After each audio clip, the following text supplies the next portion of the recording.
Today I'm answering questions of our viewers. Let's begin with Anusha, and he asks, "Hi guys, how does a mortgage for a knockdown and rebuild work?" Now the biggest trouble when you're looking to knock down and rebuild is that it's all about equity or cash. And I'll explain why that's the issue. So this is the biggest gotcha. So initially when you buy a property, you'll be buying a property and it will be have bought for say $500,000. Now part of that is that there's going to be land and there's going to be an existing dwelling, the house, which is the thing that will need to be removed in the first place. So firstly, the bank will want to know what the current value of the property is, because if the property is dilapidated and in a state which is uninhabitable, then the bank may actually value that property lower. And this is the first hurdle to get through. If the property is valued lower, then you're going to need more cash to complete the transaction. Assuming that in this case, the property is valued at that $500,000 mark, then it's the first step that you've passed. But we're not out of the woods yet. The next thing is to then look at the build. So you've secured the property, and let's just use some round and general figures. You've secured the property and you put a 20% deposit down. You've got a loan amount of $400,000 and you've got the property and you purchased it at $500,000. Great. So we've got an 80% loan to value ratio. Now you're looking to build and you're looking to demolish the dwelling that's there and build a new dwelling. And each contract's going to be different, but let's just assume that you'll be spending $400,000 on this project for the construction and $100,000 on removing the dwelling and demolishing the building. Now the next hurdle is the as if complete valuation, because we're relying on the bank's valuer to consider the total improvement value of both the land, of both the construction of $400,000 and the demolition of $100,000. We're relying on the valuer to see $500,000 in added value to the property, essentially making this property worth $1 million. Now, more often than not, the valuer isn't going to look at the world that way. And this is the next hurdle, because essentially the valuer is going to take two things into consideration when completing the valuation. They're going to look at the improvements, and in this case, we know that the improvements will be $400,000 because that's the build contract, and they're going to look at the land value. That's what this land is worth. Now, that in this case will more than likely be $400,000. Each location is going to be different, but in short, this $100,000 you're looking to use towards the demolition of your property will be in question as to whether it'll add value to your property. So this whole scenario is based on equity. That's the valuer valuing the property at that $1 million mark in an ideal scenario, whilst there's a very slim chance that's going to happen. This will allow you to have the lowest deposit possible, because essentially everything you're spending, you'll be able to lend against accordingly. So in this case, you'll have spent $500,000 on the home, $400,000 on the construction, and $100,000 on the demolition. This means that you will borrow based on the total costs and accordingly put a deposit down based on the $1 million valuation. That's best case scenario. What's likely going to happen is that in actual fact, your total valuation will come in at closer to $800,000. That's the land value over here, and we talked about the land value going to be $400,000 plus the $400,000 in your build cost. And to put it in perspective, on an $800,000 valuation, with the valuation coming in low, it means you need to put $360,000 towards the transaction.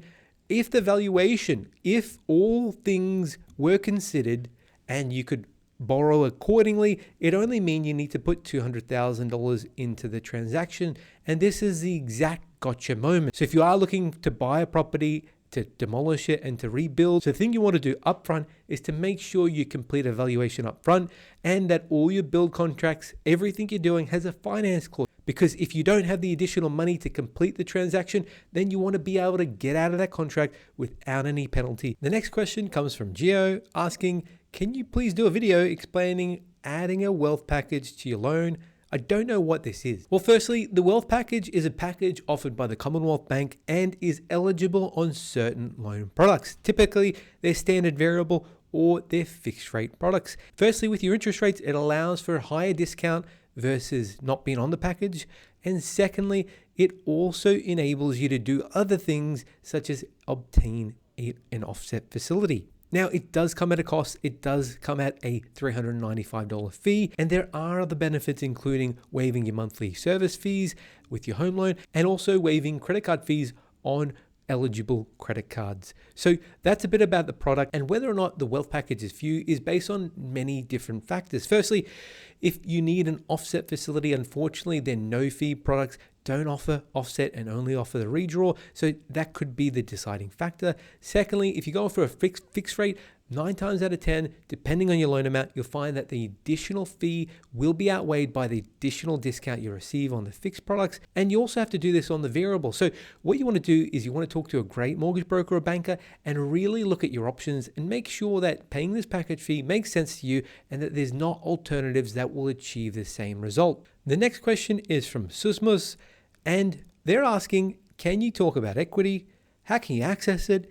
And how do you take another loan based on that?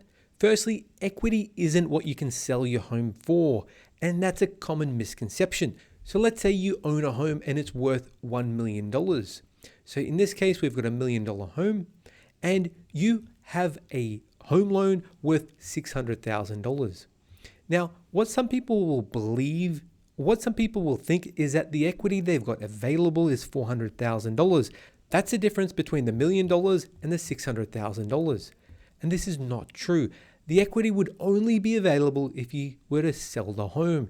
With the banks, we've got to understand that the banks are looking at secure lending margins. That's the loan to value ratio. Their concern is not to lend too much so that in the event they had to sell the property, that they be caught short. And in most cases, this means that you'll need a 20% deposit or 20% equity without mortgage insurance. That then means that in this scenario, with 80%, understanding that the bank can go up to 80%, that we could potentially secure an $800,000 loan amount without mortgage insurance. And this means that with this property valued at $1 million, with a debt of $600,000, that you could actually increase this loan by $200,000 without mortgage insurance incurring. And this is what equity you have available to leverage when you're going for a home loan. And the final question comes from Thomas asking, can you make a video about the difference between the ANZ Simplicity Plus and their standard variable with the optional offset and which one you choose? The ANZ Simplicity Plus is really a basic home loan, and many banks call this different things, but essentially a basic home loan only offers a redraw facility and no offset with no ongoing fees. So it's a really great thing, and this is a really great product for first home buyers because in most cases you don't really need an offset facility and you're looking for a product with no annual fees. Now the standard variable with the optional offset is very similar and requires no fee whatsoever, but if you opt in for the offset account, you will be paying $10 account keeping fee per month for that offset facility, and there's no ongoing fees outside the offset facility. The main difference will really come down to two things. Firstly, the offer you receive. On this one, discounting is required, and this is where a great mortgage broker or banker will really come into their own and look at both options, seeing what negotiations they can get and what discounts they can secure with this product and comparing the two. Because ultimately, if both interest rates are the same, me personally, I'd be choosing the standard variable home loan rate because essentially you've got the same features with no additional fees, and if I ever want to have an offset facility, I'd go ahead and set that up when and if I need it. On the other hand, the Simplicity Plus doesn't offer the offset facility.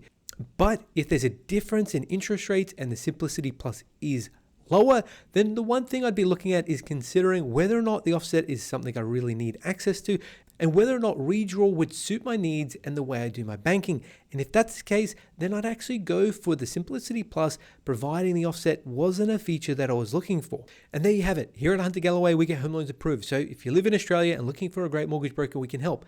We don't charge a fee for our service and we help Australia-wide. So reach out and visit us online at huntergalloway.com.au or call us on 1300 088 065. Thanks for watching, and until next time, I'll catch you then.